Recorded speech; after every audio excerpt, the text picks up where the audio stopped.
Hello viewers, welcome back to my channel. সবাইকে আমার এই চ্যানেলে স্বাগতম জানাই। বন্ধুরা, আজকে আমি এমন একটি প্রোডাক্ট সম্পর্কে আলোচনা করব যা আমরা নিত্য প্রয়োজনীয়। আমরা প্রত্যেক মানুষ কোনো না কোনো দিক থেকে আমরা ভুগছি। যেমন আজকে যে প্রোডাক্টটি সম্পর্কে আমি আলোচনা করব সেটি হচ্ছে মহাবিঙ্গরাজ অয়েল।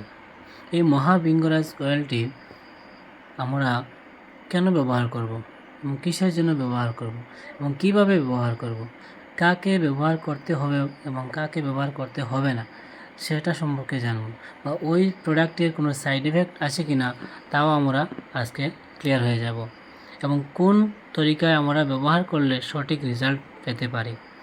ডিয়ার ফ্রেন্ডস, তো সর্বপ্রথম আমি এটাই বলবো যে বিঙ্গরাজের উপসর্গ বা উপকারিতা সম্পর্কে একটু আলোচনা করব, একটু বোঝার চেষ্টা করবেন। তো বন্ধুরা, বিঙ্গরাজ হলো একটি আয়ুর্বেদ যা চুলের জন্য একটি অতি গুরুত্বপূর্ণ ভেষজ। এই ভেষজ উপাদানটি চুল গজাতে সাহায্য করে, মাথার ত্বকে রক্ত চলাচল বাড়ায়, দুশ্চিন্তা এবং নিদ্রাহীনতা কমাতে সহায়ক, মাথা ঠান্ডা রাখে, অকালে চুল পাকা থেকে রোধ করে। তো ডিয়ার ফ্রেন্ডস, ওই মহাবিঙ্গরাজ অয়েলে আরও অনেক কিছু করতে পারে, সেটা আরও ক্লিয়ার হয়ে যাবেন। যেটা বলা হয়েছে ডিয়ার ফ্রেন্ডস, প্রথমত চুল পড়া রোধ করে,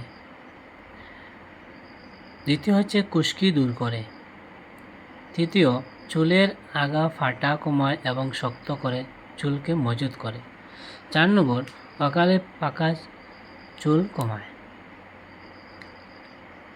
নেক্সট হচ্ছে চুল লম্বা ও ঘন করতে সাহায্য করে। নেক্সট চুলে প্রাকৃতিক উজ্জ্বলতা আনে। নেক্সট হচ্ছে চুলের স্কেল ঠান্ডা করে স্ট্রেস কমায়।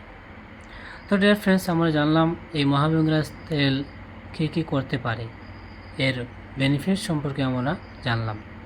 তো এবারে আমরা জানবো এই তেলটা কিভাবে ব্যবহার করব, ব্যবহারের নিয়ম কী। তো ডিয়ার ফ্রেন্ডস, সপ্তাহে 2 থেকে 3 বার মাথার ত্বকে হালকা গরম তেল ম্যাসেজ করুন। যদি আপনি হালকা গরম করে তেলটি ম্যাসেজ করতে পারেন তাহলে এত রেজাল্ট হবে দুর্দান্ত ডিয়ার ফ্রেন্ডস।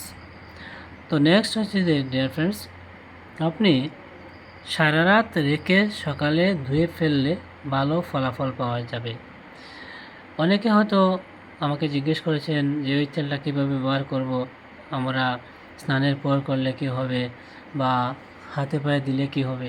তো ডিয়ার ফ্রেন্ডস, এটা হাতে পায়ে দিতে পারেন, কোনো অসুবিধা নেই, কিন্তু বিশেষ করে রাত্রিবেলা ওই তেলটি ব্যবহার করলে খুবই ভালো ফলাফল পাওয়া যায়, এবং আপনি রাত্রিবেলা ব্যবহার করার পর সকালবেলা সেটাকে, অর্থাৎ সূর্য ওঠার পূর্বে যদি আপনি মাথা ধুতে পারেন তাহলে আরও বেশি ফলাফল পাবেন। তো ডিয়ার ফ্রেন্ডস, এবারে আমরা চলে যাব এই তেলটি আমরা কাদের দেব না বা কারা ব্যবহার করতে পারবে না, ব্যবহার করা উচিত নয়, তার সতর্কতা প্রযোজ্য একটু দেখে নেব। প্রথম হচ্ছে যাদের অ্যালার্জি আছে ভেষজ বা নির্দিষ্ট উপাদানে। মনে করুন হয়তো কারো আমলাতে অনেক সময় দেখা যায় অ্যালার্জি আছে, কারো ভিঙ্গাজে অ্যালার্জি আছে, কারো নিমেতে অ্যালার্জি আছে, কারো বাদামে অ্যালার্জি আছে। তো ডিয়ার ফ্রেন্ডস, ওই যাদের অ্যালার্জি আছে ওনারা এটি ব্যবহার করতে পারবেন না। দ্বিতীয় হচ্ছে এই যে মহাবিঙ্গরাজ তেলের মধ্যে বাদাম তেলের যাদের অ্যালার্জি আছে এরাও কিন্তু বিশেষ করে এটা ব্যবহার করবেন না। সংবেদনশীল ত্বক বা স্কেলের সমস্যা, যদি কারোর স্কিনের প্রবলেম থাকে তাহলে ওনারা এই তেলটি ব্যবহার করতে পারবেন না। নেক্সট হচ্ছে যাদের স্কেল অতিরিক্ত সেন্সিটিভ বা যাদের একজিমা, ফাঙ্গাল ইনফেকশন, সোরাইসিস ইত্যাদি রয়েছে, তাদের আগে চিকিৎসকের পরামর্শ নেওয়া উচিত ডিয়ার ফ্রেন্ডস। এগুলো আমরা যদি ফলো করি তাহলে অবশ্যই আমরা ভালো রেজাল্ট পাবো। নেক্সট হচ্ছে গর্ভবতী ও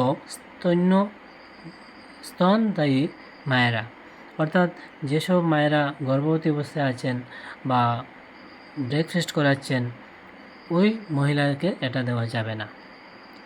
যদিও এটি বাহ্যিকভাবে ব্যবহৃত হয়, তবুও গর্ভাবস্থায় বা স্তনদানকালে নতুন ভেষজ পণ্য ব্যবহার করার আগে চিকিৎসকের পরামর্শ নেওয়া নিরাপদ।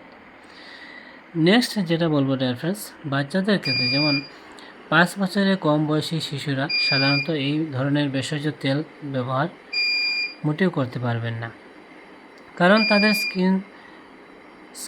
স্কিনের যে স্কেল যেটা আছে, যে কোষ যেগুলো আছে সেটি বেশি স্পর্শকাতর হয়। তো ডিয়ার ফ্রেন্ডস, আমরা জানলাম এর ব্যবহার, জানলাম কাকে দিতে হবে সেটাও জানলাম, কে ব্যবহার করতে পারবে না সেটা জানলাম।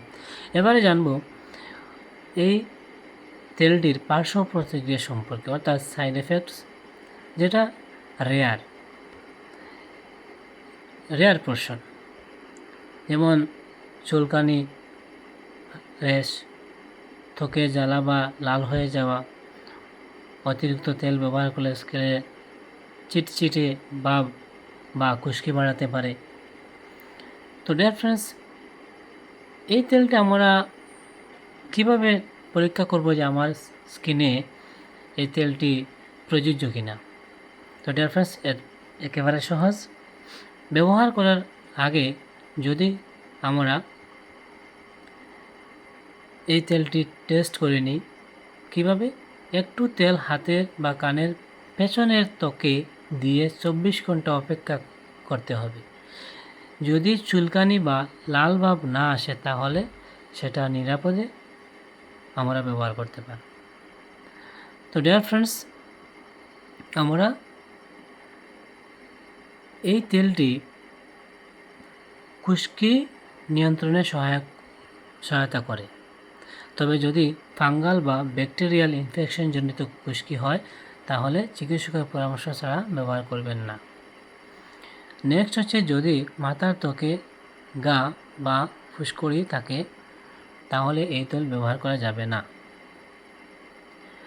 তৃতীয় হচ্ছে, যদি অতিরিক্ত চুল পড়ার সমস্যা হয়, অর্থাৎ হেয়ার ফল হয়, তখন ভৃঙ্গরাজ, আমলা, বাদাম তেল সবগুলি উপাদান চুল পড়া কমাতে সহায়ক।